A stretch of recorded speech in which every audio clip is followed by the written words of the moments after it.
சமத்துவ தலைவனிவன் சரித்திர முயற்சிக்கு தமிழனின் கரமெல்லாம் இணஞ்சி கொடியேற்றியது.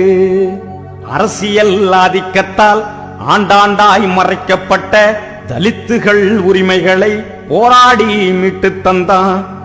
தமிழனுக்கு எங்கெங்கு இழிவு நடக்கிறதோ, பாமரர்க்கு எங்கெல்லாம் பங்கம் விளைகிறதோ, அங்கெல்லாம் வளவாரன் போல நின்னாம்மா.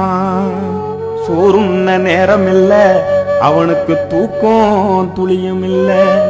மக்களோடு வாழுறாம்மா, மண் தரையில் உறங்குறாம்மா.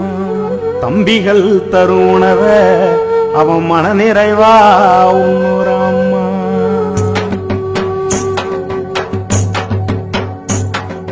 எந்த தலைவன் இதுக்கு முன்னே இது போல பிறந்தான்?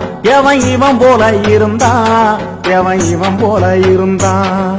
அட ஒருத்தனாச்சு இருந்தா காவிரல் விட்டு காமி, அவன் திருமான்னு சுத்தி காட்டி சுத்துதுங்க பூமி.